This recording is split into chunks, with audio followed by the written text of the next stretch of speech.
Manchester City's previous high-profile Champions League defeats have often been followed by forensic inquests into manager Pep Guardiola's overthinking and how he sometimes defeats himself.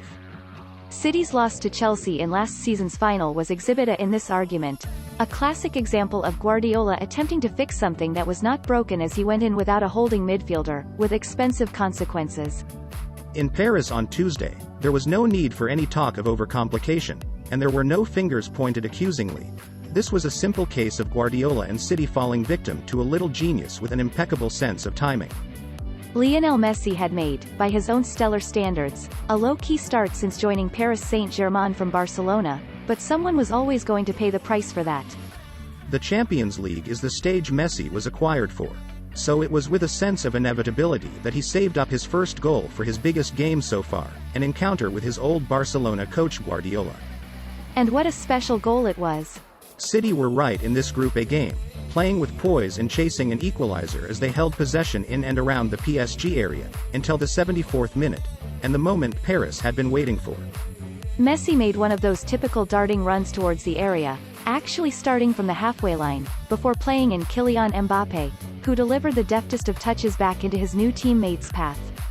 With a sweep of his left foot and in a style that has characterized his quite brilliant career, the Argentine picked out a perfect finish high past the helpless, motionless Ederson. He had been somewhat on the margins until he effectively decided the game, but how many times have we seen that? It is what the all-time greats do. It felt like the moment when Messi truly announced his arrival as a PSG player. He now has 121 Champions League goals. Barcelona 120, PSG 1. And with Messi's classic intervention, an enthralling game was done. PSG's defensive blanket, typified by the magnificent Idrissa Gueye, who scored their first goal, continued to do its job and City were out of time. There will be a constant narrative about City's lack of a recognized striker every time they draw a blank, and there is no doubt they could have done with a ruthless edge here to capitalize on so much fine approach play. Crosses fizzed around the area. Marquinhos got his head on almost everything as PSG defended with resilience while they waited for their megastars to strike, which Messi duly did. City were not, however, out of chances. Raheem Sterling and Bernardo Silva both hit the bar in a matter of seconds in the first half, while PSG keeper Gianluigi Donnarumma was busy throughout. In the end, Messi made the defining contribution and showed exactly why there is such excitement about his arrival in Paris. We're going to eat good tonight, drink a glass of wine, recover and prepare for the Liverpool game on Sunday, was Guardiola's sanguine assessment. City beat PSG convincingly in last season's Champions League semi-final, and there was enough on show here to suggest Guardiola's team can have another serious crack at the competition that has consistently proved a curse for them even as they have collected domestic silverware at will. In the absence of that striker, Guardiola trusted Sterling and Kevin De Bruyne to create through the middle, but, through no lack of effort, it is not quite happening for the England star at club level currently. City will regroup and will still surely qualify, but there was a warning from PSG in that magical Messi moment.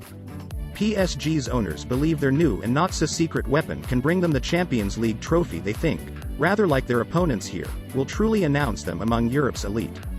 They have signed a world-class keeper in Donnarumma, have the veteran serial Champions League winner Sergio Ramos to come into defense, and have Gueye, Ander Herrera and Marco Verratti establishing solid foundations in midfield.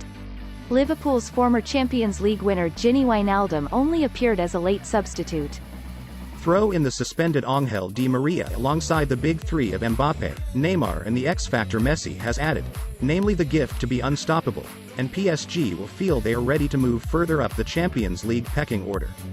City's campaign will gather momentum and Guardiola will only be disappointed they did not make the most of their moments of supremacy, but they were just the latest Champions League victims of the great Messi. And, as this was one of the specific purposes of their vast outlay to prize him away from his beloved Barcelona, PSG expect they will not be the last.